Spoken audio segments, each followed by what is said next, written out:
Welcome to another episode of The Dirty Negative. Welcome, everyone, back for another episode. What was that? Anyway, how are you? Are you well?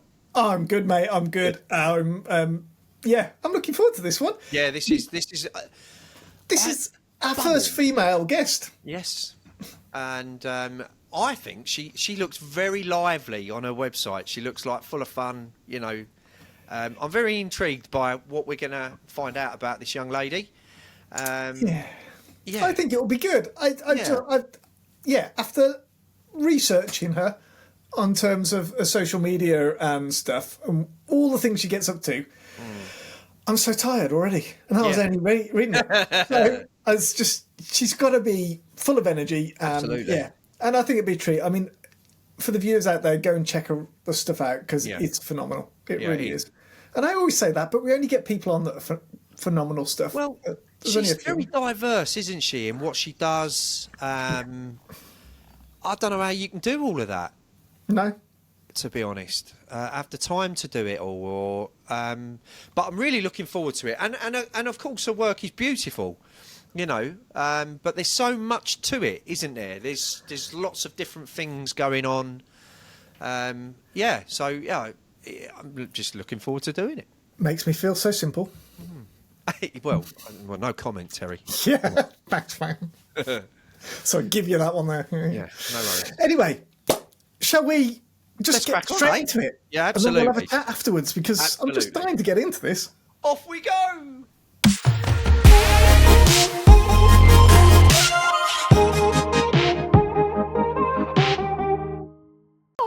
Welcome! This is going to be fun, I can tell. A big thank you to Colleen Miniuk for coming on. Hey, Colleen, wave to all of our... How many we've got now? We've got 2 people who follow us, I think, Terry, haven't we? We've got one in 3, America, actually, because we had that other guy earlier, so it was pretty good. So, and that's us 3, actually, watching. Yes, so there we are. Colleen's just unfriended us, that's fine. Colleen, it's a pleasure to have you on. You are the first lady we've had on the podcast, which is absolutely wonderful, actually. And I'm so pleased to have you on. As you know, we had Guy Tao on, and Guy recommended you. Guy, it's probably not the best thing you've done by introducing us to Colleen, because we know some other stories now, sunshine, don't we? but anyway, Colleen, thank you for coming on. You are based in, where are you? I am in Phoenix, Arizona, and before we get too far, I do want to thank you so very much for having me on this conversation in your podcast. Pleasure. I am very honored, and I am very excited to talk with you. Thank you very much. So yeah, I'm in Phoenix, Arizona. What's that? You're sort of well-deserved being in here, looking at your absolutely sort of gallery of work and your collection of sort of the way you put it out there, from your workshops to your books. Anyway, we'll cover some of that later, but you're in good company, so yeah, brilliant. Thanks for coming on.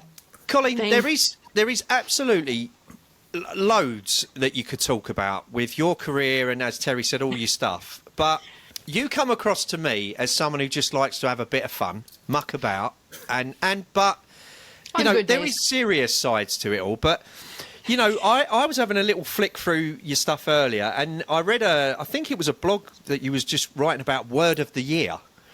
And what was the word? There was a word that you had. Utorian. Yeah, what was that all about? I mean, that fascinating. So if you could explain your word of the year and where that come from, and then we'll go on to bubbles. Yeah. Well, Yutori is there's a lot to go on. Yutori is a Japanese word, and it means basically kind of freedom of mind, sort of like giving space. And one of the things that I excel at is there's just so many fun things in the world that I overbook myself. And I am running at 100% almost all the time. I have a lot of energy. I have a lot of passion for what I do. I get excited about connecting with other people. And so it just kind of snowballs. And then I wake up one day and I'm like, I haven't had a day off in 3 months and I am exhausted. And so Yutori is my sort of commitment to help give me a little bit more space. It is my 50th birthday year, and so I'm trying to give myself space for celebration and that. I'm trying to connect with my friends and family in deeper ways. And so I don't, just with the way the first 3 months went, I don't know that I'm being terribly successful with Yutori, but everything But it for me sounded is good. like, yeah, no, it does sound great. Like the first step in solving a problem is admitting that you have one. So it's Absolutely. I know that one. Don't worry. Yeah. so, but Are we just going to list all our problems so that we can get over them? Yeah. This was therapy, right? I thought you guys were Absolutely. 100%. yeah. So I everything that I do, almost everything that I do is booked almost a year in advance, and so I'm kind of living the consequences of my decisions from last year, which are totally great. Like it's great to be busy in this industry, right? Absolutely. And so, I just need to. I need balance. I need to figure out balance. But where it came from was I was actually working with the word ukatamo, which is also a Japanese word before that. And I learned that word when I was researching for Oh Dear Bubbles column about ikigai. So like I had all of this Japanese culture like thrown at me. It was amazing. And I really responded to that and I really understood it. And it's just really fascinating to me to continue learning about all the different things out there and how they can influence our lives in really positive ways. Not just our life, but photography and creativity and all the business. So, yeah. Wow. Can you speak Japanese? I can say Ohayo gozaimasu and Moji. Don't touch your mustache. Don't do it. Yeah, do it now. I've been to Japan twice, and they're the most remarkably kind people. They're so amazing. I lived with some Japanese surfers in Manly, in Australia, and I would say they were different. Let's put it that way. It was and they eat the most bland food. Interesting. All they ate was cabbage soup. But this is a long time ago, and we was all skin. I mean, like, we were just sleeping in our surf bags and, Anyway. Interesting. Yeah. The thing I remember about the food was that we ate salad for breakfast, and like my brain, I was in high school at the time. I was, just 17, and my brain was like, I didn't even know you could eat salad for breakfast. Like, what? And my head it was like, oh, yeah. No, you can't go wrong. You just can't do it. It's just pancakes and it's bacon and right. So bubble. This has been driving me mad. They're bubbles. Because over here we've got obviously we've had a television program out that was how long ago was it now? 15? It can't be 20 years ago. Is it really? Yeah, it's got to be. There's probably only 5 episodes. They just repeated them for 10 years. And when I saw that, it immediately made me think of, is it Hello, Darling? Is it Hello, Darling? It's Bubbles here. Anyway, it's we It's have not going to mean anything to most people. No, just saying. but obviously, Colleen, you're going to go and have a look at it, and I'm sure you'll respond. But where did Bubbles come from? And what is Bubbles? Well, so everything with me is a long story. So it's like a long history. It's one of my many nicknames, and the nickname actually stuck in the Moab Photo Symposium. The coordinator, Bruce Hucko, had a relative who he referred to as Bubbles, and I was very similar to her and my personality and energy and all the things. But for me, my connection with Bubbles, like to step back from that, it had been a number of years before I earned the nickname. I was out in Acadia National Park in Maine, and I was trying to finish my guidebook, my first edition of that guidebook, and like the government had shut down, and I mean, it was just like pure chaos.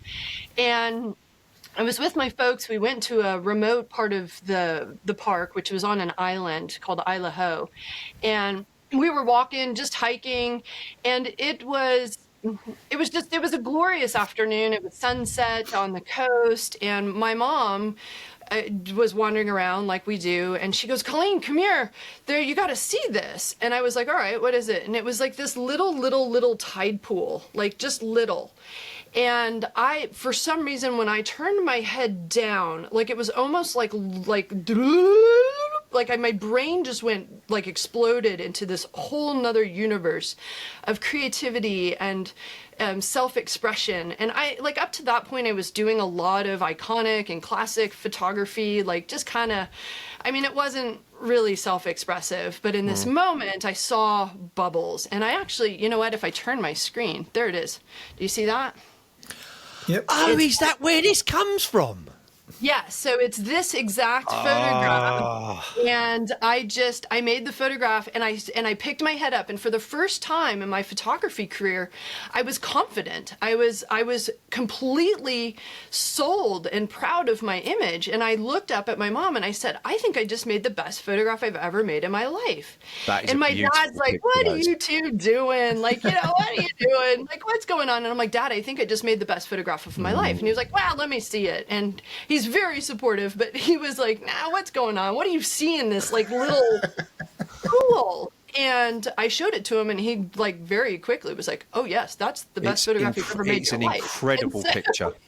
Well, thank you. No, And it really is. well, and regardless of whether like anybody else likes this, and I think this is part of the confidence when it comes to creativity, is like I didn't care what anybody else thought. Like I was so absolutely convinced myself that this was the best photograph at that point that I had ever made.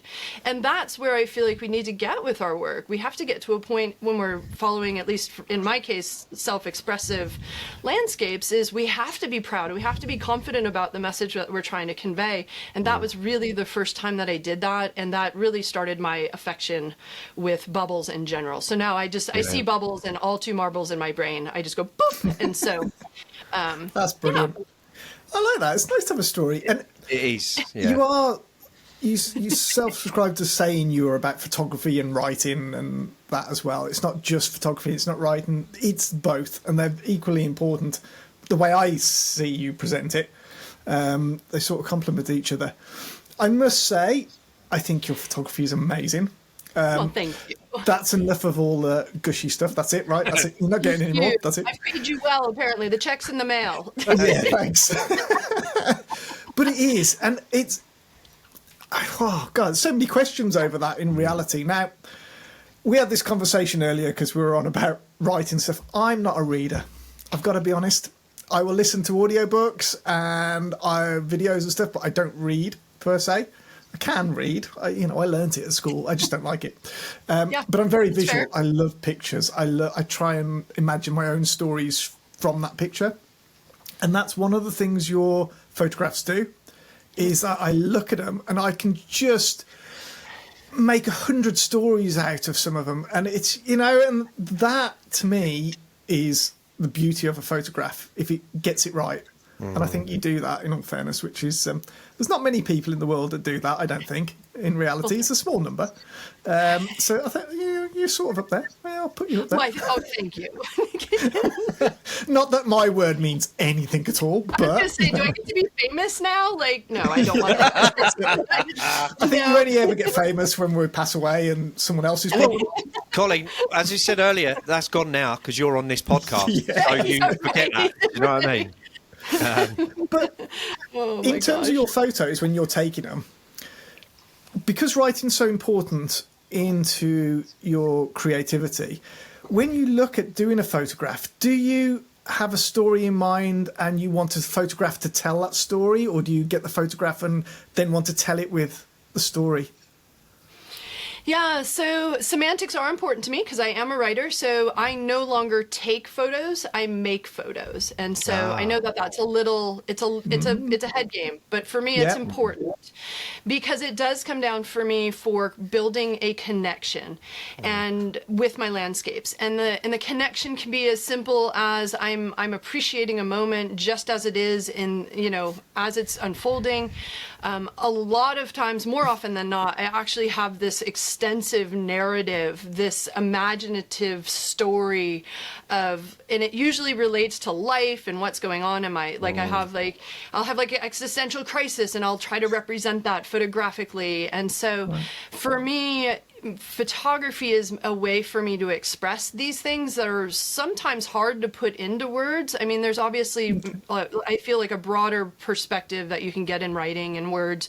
We have more tools when it comes to verbal language. But visual language, for me, it's that translation and trying to express it in the best way that I can. Now, I do so understanding that my audience is not likely to have any clue about what's going through this crazy head of mine when I make that photograph. And that's okay. Like that's not my goal. My goal isn't to like have the existential crisis and then you feel it too. Like I don't want people feeling existential crises to the level that I do. Appreciate but, that. Yes. But I want people to feel something. I want them to respond in their own way. They can create the story. Like you said, like that warms my heart that you are able to come up with a million different stories about what's going on in the scene. And you know, that's part of the connection, is that I'm offering hopefully thought-provoking ideas through my work and sharing the connections in the best way that I can, so that you can come to your own conclusions and your own interpretations. So yeah, I have a lot of stories. Terry, I think that's the best question we've ever, that's the best question we've ever asked anyone, I think. I was sitting here when you came out with that and thought, blimey, Tel, where did you get that one from? I was inspired, obviously. No, it's a great question. It really is. And it was a great answer. Yeah. Well, it's important to understand, you know, how and why you make your own work. And of course, that's not at all how I started photography. I mean, I started photography basically trying to take pretty pictures of beautiful places, which is valid. I mean, that's a fine way to go through life. I got really bored, and it was 2013, and that's a whole nother long story. But I got really bored, and I was about to give up photography entirely because I was great at making technically perfect, proficient photographs that sold well, and they were boring. They were, you know, basically cut and paste of what everybody else had been doing in terms of composition, and just putting a Milky Way or a rainbow and like calling it my own, which isn't expressive at all. And I changed how I used photography through my life and how I connected with it very, very profoundly after 2013 when I started learning. Did the writing come first, or was what came first? Well, so technically the writing did. I have been writing since I was young. Since a child, and I wrote newsletters, and I wrote for my family. I mean, I did all sorts of writing. I know it's silly. It was really cute. It's like, no, it is, but we don't learn to take a camera. We might draw a flower on a piece of paper, but we don't learn to do photos, do we? In reality. No, I had no visual art training at all, but I really gravitated towards classes that were heavy in writing as opposed to test taking, because I was very poor at test taking, mainly because I embraced divergent thinking very early on. I could work my way into the right, like every single multiple choice question was going to be a right answer somehow. And so, which didn't really bode very well for grades. So I sought out writing classes because that's what I liked, and that's what I was semi-decent at. I took a bunch of creative writing classes in college. You know, in hindsight, I actually took a fair bit of those. And my senior year in college, I made a declaration that I wanted to write a book someday, but I didn't know what to write about. And then that went on the back burner as life and this idea of being rich and happy and successful and independent and all of those things kind of took over. And then as I got stressed out with that, the universe introduced me to photography, and then the photography led to writing, and now the writing actually, like all of it together, is like leading to painting. And I just picked up like making songs using a digital audio workstation, a DAW, 2 months ago. And so like I just love multiple ways of expressing myself. Like I feel like it's just super fun. It's super fun. Nice. And it influences all of it influences how I see the world and how I make photographs. So, you know, when you started to get into photography, sorry, I'm going to bring this back to photography now. I appreciate all the other stuff we're going to bring back. When you started to get into it, was it film or was it digital at that point? Film. Was film, yeah. It was black and white, darkroom, negative, like it was awesome. You got like the fix going on, and like, oh yeah, and Nice. the red light district, and oh yeah, it was amazing. I did a bit of I did 35 millimeter to start off with, but then I moved into medium format and ultimately large format. I'm trying to keep up with you guys. Lewis does that. I'm digital. I'm just, yeah. Sorry. Yeah, I miss the film days. Yeah. Go back to it then. That's what I've done. Here, let me see. Where's my? You see it? You see it in the corner? There it is. Where is it? What, There it is. What is it? Yeah. Oh, It's a lovely. Worcester. Where is it? I can't get my finger nice. right. There it is. The Worcester Yeah, right there. wonderful. Yeah. I sold all my digital gear. I just had enough. I sold the whole lot, and I just Yeah? went. Fuck it. I was Why? like, I've had it because I Why is that? was Because he got sick too of much it. money and he needed to spend it. Do me a so, favour, yeah. money. Oh, honest to God, it's like It's not cheap, mate. It's like, I know, but I shoot like minimal. So it was the best thing I ever did. The best thing I ever did. I'm so glad. But having said that, like in 3 years, I bet I've took over 1,000 negatives in 3 years, easy. You know, Yeah. That's why easy. he's broke. It's just like, Yeah. I just got this back today. Ooh, oh. I've never used one. Is that a So I'm 6x6? What is that? Oh 6 my by God. 6. I'm gonna do some portraiture with this actually when I go to Poland soon. that'd Love be it. nice for that, actually. We see what happens. Yeah, I'm gonna.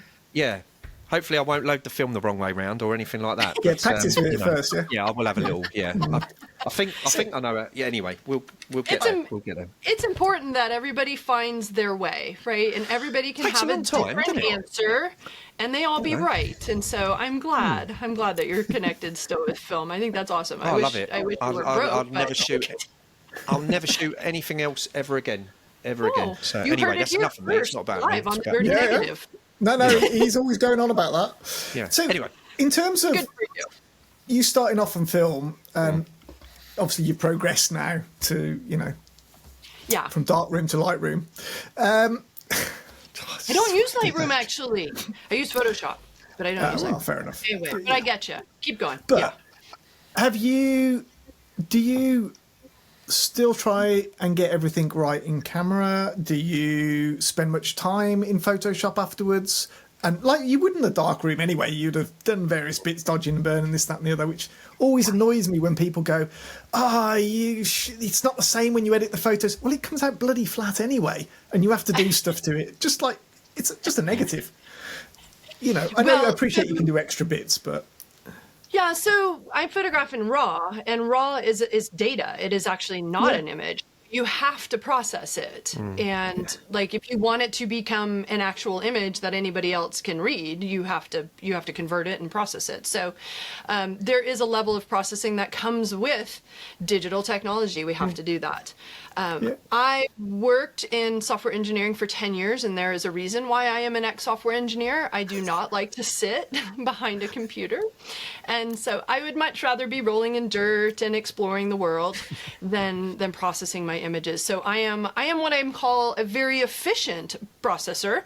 I don't spend a lot of time doing it, but I do realize that it is an important part of the overall process. So burning and dodging primarily, vignettes solves all world problems, and then warps and stuff like that. But it's fairly minimal. It's fairly I minimal. like the word efficient. I'm going to start using that because I prefer to be out in the wild.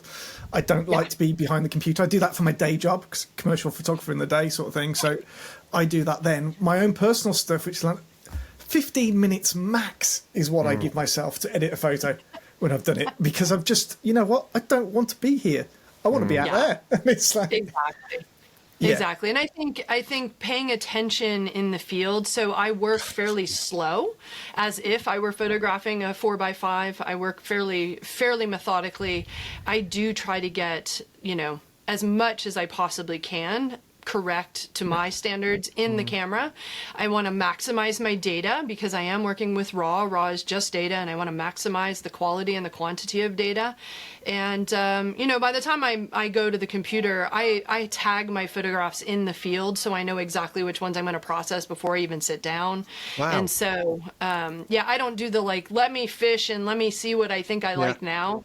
Like, I just tag it, I get in there, I process the image, and then I'm on with it. And so I try to make it as painless, as painless as What possible. do you use medium format camera, digital camera, or are you? I'm using an Olympus OMD EM1 Mark III now, and so I really just wanted something small. I didn't intend to go into mirrorless. I was shooting Canons primarily, but I shot at Contax 645, and that was like the best camera ever. It was film, but it was amazing. Yeah, so I wanted something that could fit in my pocket when I did stand-up paddleboarding trips. I love stand-up paddleboarding on whitewater and flat water, and so I wanted something in my pocket, and it was just small enough, and yeah, it's great. Brilliant. But I think that's I find the important thing, especially as I get older now. I don't want to take a whole load of stuff, and I think years ago I'd got to go with. I might take everything in my car. But when I'd go off, I'd only have the one lens on, and that was it. And I wouldn't have anything else. I'd have a little bag because I didn't want to carry it. It's getting too old. It was it's too much. And now I've gone even further, and it's just I'm having a camera with just a lens on, and it's really small, mirrorless. Because actually, the quality has gone from here to here now in technology, and you can do that, and the freedom it gives you is amazing. Yeah. Right.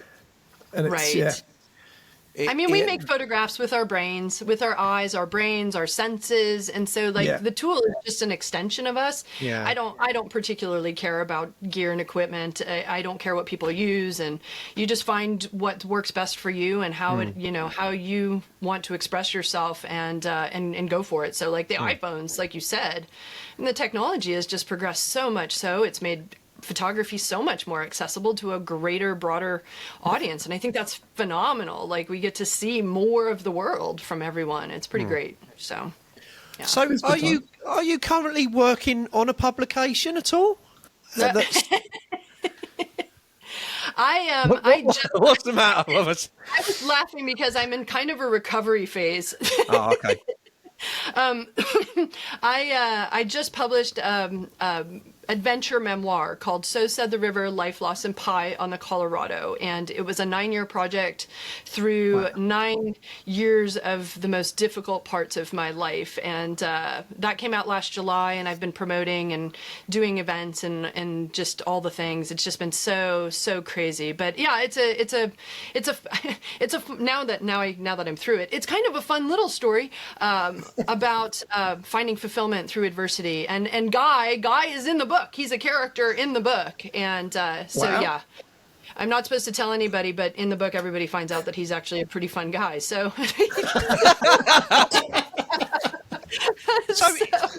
Is it a remarkable fun guy? So is it like a visual-led book, or is it a bit of both? Is it writing, or what? It's what I would call like an airplane book. So it's mostly text. It's mostly writing. I think I do have like 75 different photographs. So there is some visual aspect to it. But it's memoir, which I had never really written before. I'd only done technical guidebooks before, so it was a new genre for me. It was a pretty emotional ride of, you know, trying to find my way through life by paddling on a river. And, you know, as you all well know, I didn't, as a perfectionist. I thought everything was supposed to go exactly perfect in life, and I had it all planned out. And of course, when that, you know, didn't go according to plan, the trip that we tried to take on the Colorado River, my mom and I, didn't go according to plan. I almost watched my mom die for 2 hours, which was tragic.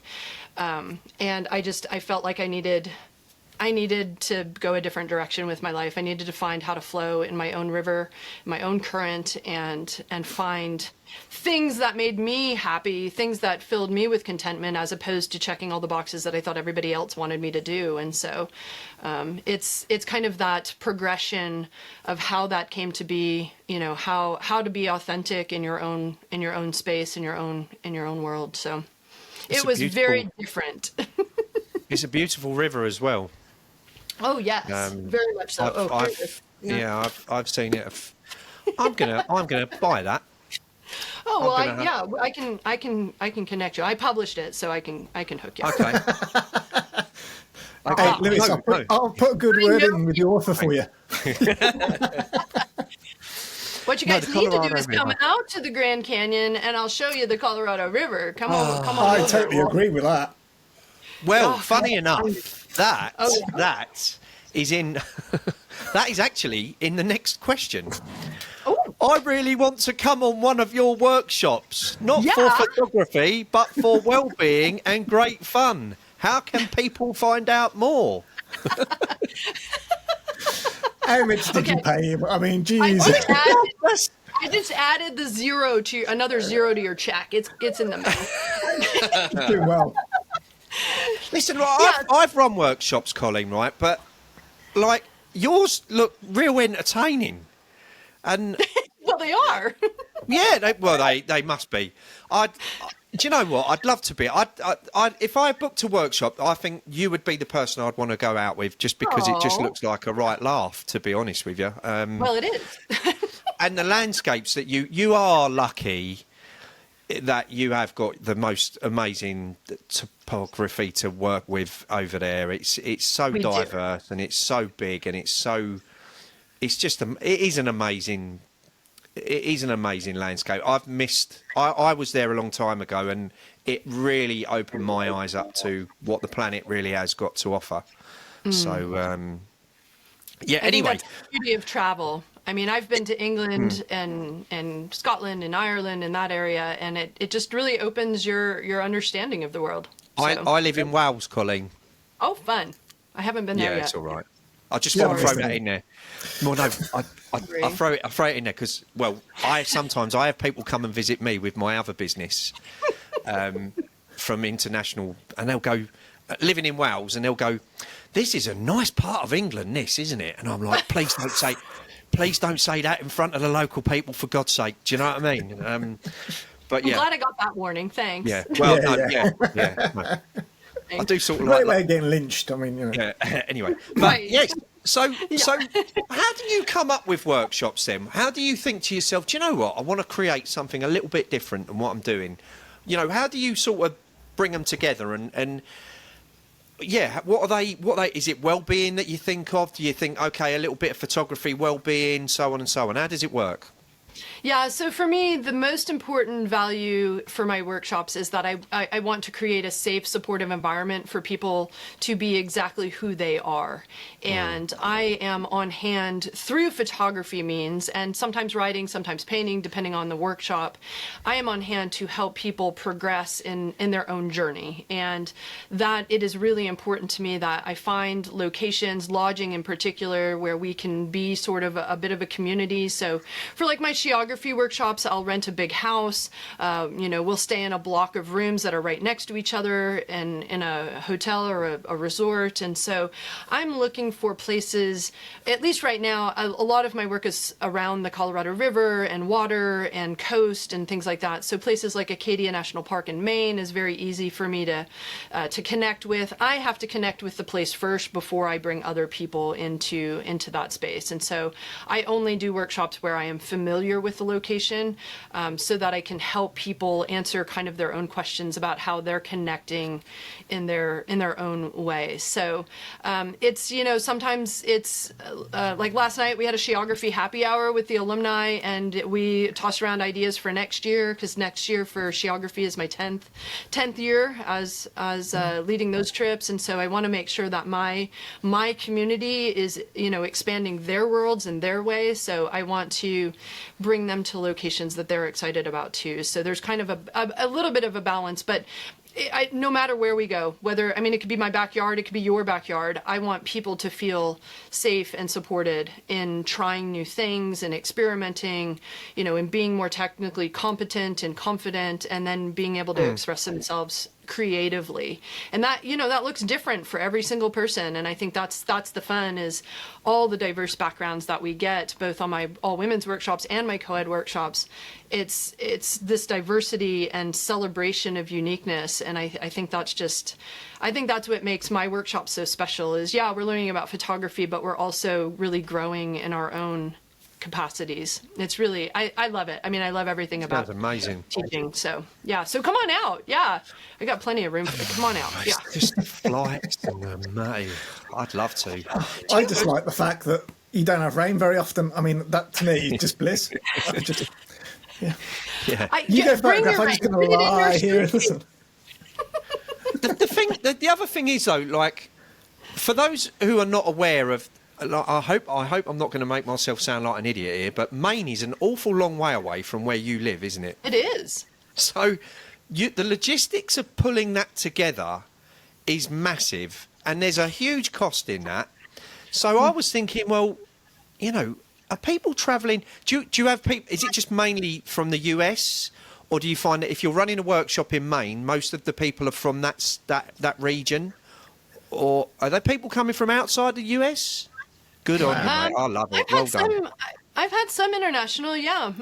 But we have people from all over the country, and it's actually funny. Most of my community is West Coast based, and so I usually have a fair bit of West Coast participants on my main trip, because they wanna see it too. So.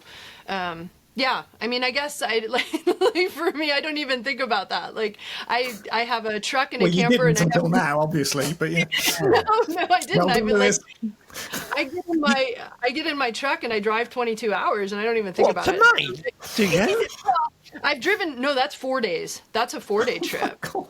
It's 48 hours. I've done that once. I'm thinking about doing it again too. So. It's just, yeah, I guess in the West, we just, I don't even think, like 4 hours is like, it's like a morning drive. Like, that's not. I need to take a week off if I'm doing 4 hours of driving over here. It is bonkers how things, like, I'm sitting here thinking, right, Maine, Arizona, I don't even think about it. you know, that's a holiday. That's long haul in some respects. Well, yeah, from where you guys are, yeah. I mean, well, no, but even from where you guys are, to us here in the UK, like, that's, yeah, oh dear, I just wish we had some of them landscapes and the wilderness and whatever. But anyway, we haven't, and that's the end of that. I mean, if we did 4 days of driving, we could visit like probably 8 countries. Yeah, that's true.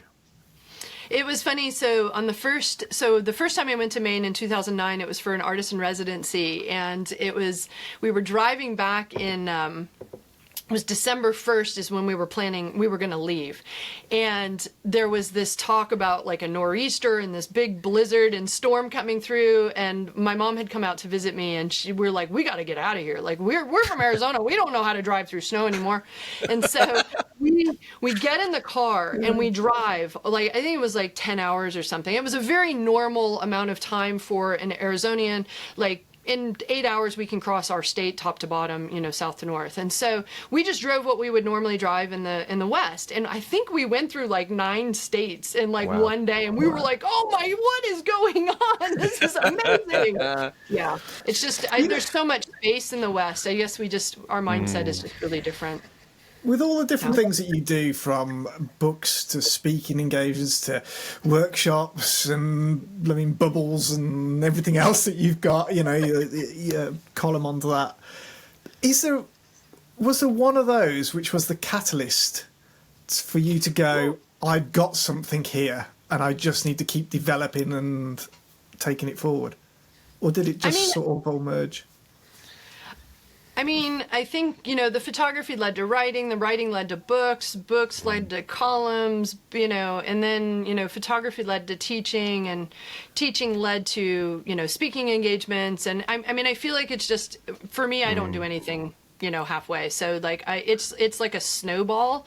And I think I kind of live by the philosophy, if it's fun and I'm learning something, I'm going to keep doing it. And if it's not fun and I'm not learning, I'm going to stop doing it and go find something fun and something to learn. And so I feel like it's just perpetually asking that question like over and over and over again. And it just has led me, it has just branched in these, I mean, they're fairly, conducive to each other. They kind of work together, but they're all pretty different, but they're all pretty exciting. So they're all fun for me. No, that's fine. It's a good philosophy for life to have in terms of, enjoy it, have fun, and if you stop, change. It's just, right. I've always done that. I don't know why people don't do that, in all fairness. Guys, you have to excuse me a minute. I really don't know what's... It sounds like a fire alarm or something. I hope he's okay. I can't hear what he's on about. At least he's wearing pants. At least we know he's wearing pants. Well, yeah, that could have been really embarrassing, couldn't it? Jeez. Imagine if it had been in his Borat costume or something like that. It's just... Right. Is everything okay? It's one of the drives in the Buffalo Drive. Oh, is it? Yeah. I can't hear it, mate. No, but there's a red. This is all technical stuff now. There's a red light flashing, Terry, on the Buffalo, so I'll have to turn it off in a minute and restart it, maybe. I just want to know what Buffalo are doing in your house. Well, Terry knows what it's there. They're all exotic. I don't. Do we have time for that? Terry, while we're on air, can we look? Like, I actually bought this off of Terry, so it will. Right. On air now, that's it. Yeah. No pressure. Can you fix it? Yeah, that's it. Can we fix it while we're on air? Because obviously I'll have to have a look at it in a little while. Yeah. Just don't turn it off without looking at the app first, Lewis. Because okay, all right. There might be an issue. Yeah. Yes, obviously. Yeah. That's probably what caused it in the first place, wasn't it? You just turned it off and on again. No, I haven't touched it. That's the first time I've ever heard it do that. I mean, now you're starting to sound like my wife now. You should turn it on and touch it. Anyway, she told me what you're like, mate. It's just right. Anyway, you can see the chaos we have. Now. It's just great. Welcome to our world. Thank you for coming on. I've got to be honest. It has been very eye-opening to listen to how you go for stuff, and I can understand how you do 100% of everything at 100 miles an hour and do stuff, because you've got such a complete collection of avenues that you've gone off and done, and that's really nice. I got to be honest, it is nice. Well, it's a lot of work, but it's nice. It's also very refreshing, isn't it? In it's so like, I sometimes think like our photography world is so mundanely boring. It is so boring, and like I see the same old guff all the time. But yours is so different, and it's just like, it's just refreshing. Well, thank you. Well, that's our pleasure. Adding another 0 to the check. There we go. Yes. No, thank you. That means a lot to me. Thank you. I appreciate that. That's great feedback. I think, I had checked so many boxes in corporate America, and I had followed all the rules of what society told me I should do, and it was supposed to lead to happiness, and it did not. And I described this in my memoir, and so said the river. And at some point, you've just got to ask yourself, why are you doing what you're doing? And, in terms of this life, like Guy and I are very much in alignment. We come at it in a little different way, but we're very much existentialists in the sense that nothing in this world actually means anything. And so it's our responsibility. We have the autonomy and the authority to dictate the meaning in our own life. And that's become very important to me, is to find those things that mean something to me. Like, I mean, ultimately, and it's pretty selfish, ultimately, I mean, what I'm doing in all of these spaces is exactly what I want to do in terms of my life. It also, by design, helps other people live their most meaningful life, hopefully. It at least gives them ideas. That's what I want to give to my community and my society, is I want them to feel confident and comfortable in their own skin. And if that just happens to come through photography, awesome. And if it happens to come through writing, awesome. If it's painting or music or dancing, I do a lot of dancing. Like, I just want people to make the most of their time on this planet, because we never know when it's going to be taken away from us. And what the most is for everybody can be defined by, individuals, and that can look different. And I hope that it does, because it makes life much more interesting, much more fascinating. So yeah. What a lovely way to finish the show, I think. There you have it. Should we have some pie now? Terry, has your mic been turned off? Oh, yeah, it has. You plonker, Terry. Well, yeah. That's yeah, all right. I thought, well, I was guys, all I said was that was pretty profound and perfect for the it end. was wonderful. Yeah. Do you know, I've got sorry, Terry, and I need to let everybody know, before the show, me and Terry and I thought, is Terry doing that for a laugh, or is his microphone off? What's that all about? Well, I just turned it off because I coughed, and that was it. I forgot to turn it back on. I thought I was doing the world a favour by turning the mic off. It's been far more interesting without my voice, I've got to be honest. But yeah, this has been a wonderful. I've really enjoyed this. Thank you so much for. I really appreciate it. It's been delightful. Thank you for having me on. It's like so enlightening and like, honestly, the world is in a bit of a funny place, isn't it? And it's just we need a little bit more happy. Yeah, it is in a bit of a funny. So I think the key thing I've took out of that is do stuff for yourself. Absolutely. What you want to do, live life for you, and great things will happen. Yeah. Yeah, I think creativity, community are really important moving forward in this very bizarre place that we find ourselves. And so I think the more joy, the more creativity that we can spread, the more community that we can spread. I mean, we're in this together, right? Like, we're on this planet together, and it's in our best interest to make it great for everybody else and make sure everybody else has, you know. Do you know, you talk about community. I honestly believe this, but I think nowadays as well, even though we are so far apart from each other, as in, like, we're in here and you're over there, space. I think that we need to be working together when it comes to that community thing as well. I agree. So I've got a couple of ideas that I might be in touch with you about, if that's all right. I would love to hear that. Yeah, I think we need each other more than ever, and I think we have power when we come together, and so I would love to hear those ideas. Okay. I love it when he says he's got an idea. I have got an idea. What does that usually mean, Terry? Do I get a warning on this one now too? No.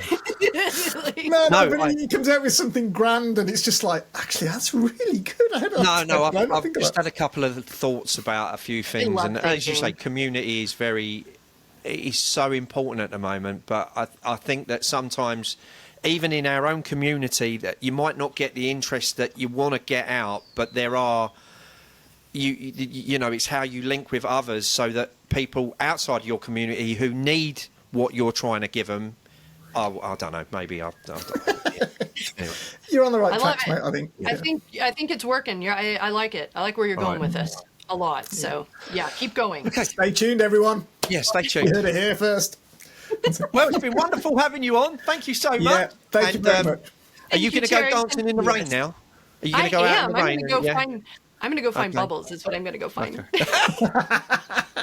Well, good luck with finding Bubbles, and I look forward to seeing that next one on there. So, yeah, don't spend too long. Yeah. Get on it. Colleen Miniuk, everybody. Thank you very much. Oh, thank you, Terry. Thank you, Lewis. You guys are so great. I appreciate you. Keep creating. Keep going. Have a great day. Take care.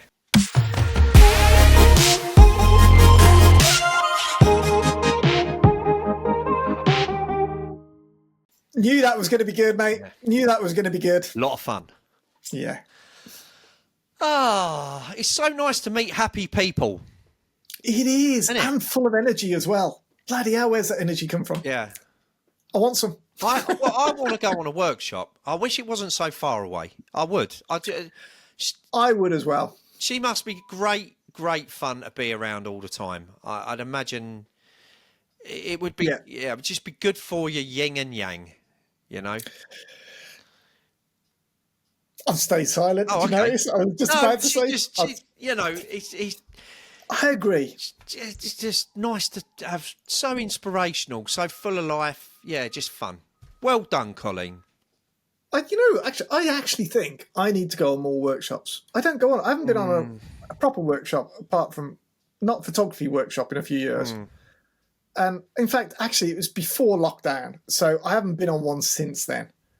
So I need to go on another. But the thing is, there's workshops, isn't there? And then there's what like Colleen delivers, which looks very different. And it is different. You know, but either way, I'm just on about going on a workshop and just enjoying it. So it's. I mean, we get together and we go off and do this like a little. It's like a workshop when I go out with you because you're like my private tour guide. And take me everywhere. Well, we won't be going in my Land Rover because that's died, isn't it? So that's the end of that one. We'll have to go in a smelly bird van instead. You know. Well, I got my full before. Oh, yeah, actually, we'll go in yours then. Yeah. But we won't go anywhere where there's ladders. I'm not doing that again. But that's a story for another day, isn't it? There's no way I'm doing that again. I was looking still have nightmares over that. I mean, it looked like it was going to be so good, and you just confidently just strolled down this vertical ladder, and I'm just like, that's not normal. Don't do it. Why would anyone have that there? That's just silly. Well, it ain't. It was anyway. The location was. We'll talk about that another day, won't we? But, anyway, thanks very much, Colleen. It was great to have you on the show. Thanks for coming. It was indeed. And you know, we're going to have to do some more stuff with her in the future. I think if we could get her into the UK, it would be nice to do a couple of like maybe like Q&As and stuff like that. But anyway, good idea. You know, it would be nice. Yeah. Anyway, what have you got planned for the next week anyway, mate? What have I got planned? I'm out with punters tomorrow. What have I got planned? I've got a lot going on. Just for anyone else out of this country, punters is like customers. Yeah, sorry. Yeah. Putting that out there. No, I'm out with customers tomorrow. I'm getting some artwork prepped for the Chester Photography Festival. Nice. And what? I'm right with my books and God knows what else. I'm doing a lot of writing, a lot of thinking. The thinking really hurts, especially when you ain't got much of a brain like me. Do you know what I mean? It's hard Thinking's terrible, mate. Yeah, I'm doing. It just drains you. Anyway, so that's me. What about you? Oh, you're away, ain't you? So. Of course, yeah. So I'm away. I got a few jobs on next week as well. Good. Or the end of next week, so I'm away at the first part. But yeah, I got a few jobs just to finish off and do, and then I'm starting my project, the first project. So starting that, and looking good. Good. Yeah, and I'm probably just gonna have an easy week while I do that project. Really? Nice easy week. Have you got easy week? No, I'm only doing local stuff, but I'm doing it over a month in all fairness. But I'm starting it off that week, and I'm just going to just so I can concentrate on it and really start to put some effort into it. Maybe we could see some. Maybe we could see some images on our next couple of podcasts. Maybe. You know. Well, yeah, it might be next season. To be fair. Oh, okay. Yeah. Okay. Yeah, because there's so much that I want to do with it that I've literally. I tell you what, I've gone into a personal project like it's a bloody work thing. And I've itemised everything out, all the structure all the way down from this leads, this is. It's done. It's just, I've just structured it like I would do for work, in all fairness, but in a fun way. Yeah. Yeah. So. Well, thank you. Hopefully there's more than one of you listening because as I said in our last show, we have got someone in America.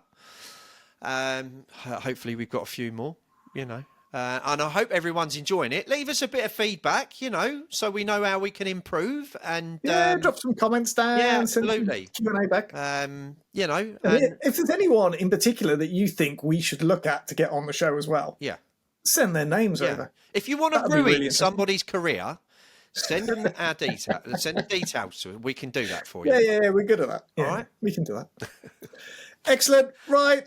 Thank you, everyone. See you later, everybody. See you on the next one. Bye. Welcome to another episode of The Dirty Negative.